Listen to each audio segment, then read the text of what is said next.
So, ito na guys. Nilipat na nga yung DFA from Centrio.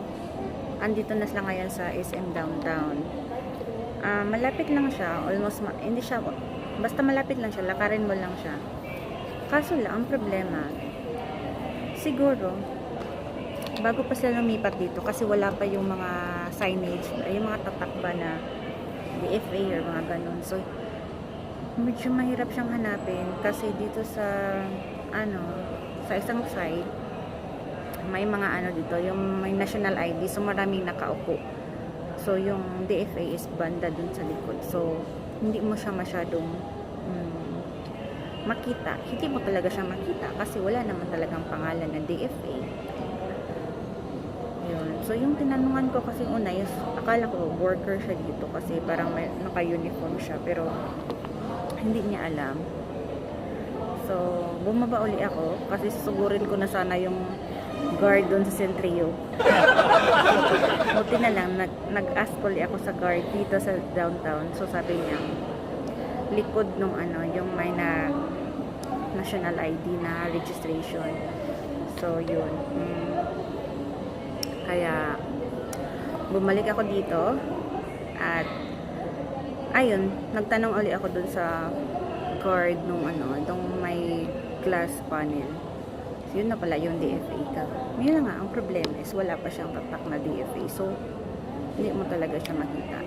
Anyway, 12 na ngayon ng tanghali. Tapos yung appointment ko is 4 o'clock. So, may ilang oras pa akong uupo dito or mag-window shopping or ewan ko anong gagawin ko. Nakakatakot gumala ngayon dito sa Cagayan de Oro kasi kailangan pala yung exit pass ba yun? O exit pass, wala ako nun. Yung inano ko lang is nung nag QR code ako, tapos yung valid ID lang. So doon sa Centrio, buti na lang talaga nilipat yung DFA dito kasi kung andun pa din yung DFA sa Centrio, for sure hindi ako makapasok kasi need nila yung exit pass. Wala akong dalang exit pass, hindi ko alam kung saan. Basta wala akong idea. Ang idea ko lang kasi is yung QR code. So anyway, hintayin natin yung yung time ko para pupunta na tayo sa sa DFA. Ewan ko, parang baka hindi pwede magala-gala ako dito pag video. So ayaw masita din. So dito lang siguro ako maghihintay sa'yo. Maghihintay sa slot ko. Yan lang. See you mamaya guys. Mauni ang dito tayo sa surroundings dito sa labas ng SM Downtown.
Litong-lito na ako kasi nilipat daw yung passport dito sa SM Downtown.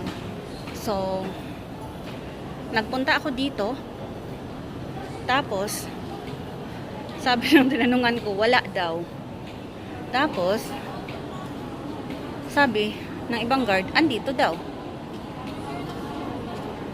Okay, wait, tingnan natin dito. Yes, natin dito. Parang ito na yun dito. Check lang natin kung dito na ba. Kasi nalito na talaga ako. Glass panel daw. So, hopefully, ito na nga. Dito na nga tayo, guys. So, sana dito na nga. SM Downtown.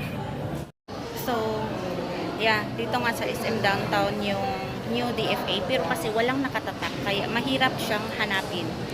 Kaya, ayun.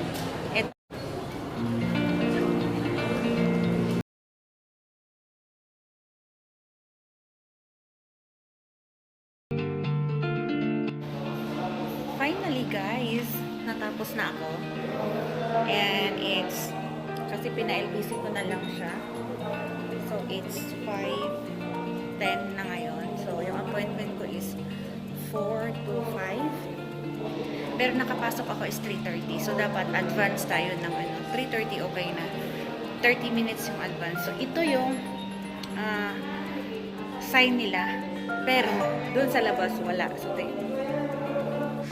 So, may nakasulat pala dito banda. Hindi natin makita kasi nga wala siya dito. Pero yung entrance doon, paglabas mo doon yung entrance. Pero walang nakalagay na DFA. Dito lang na area sa loob. So, meron din dyan. My garden. Yan. Tapos, may mga maganda dyan. SM CDO Downtown.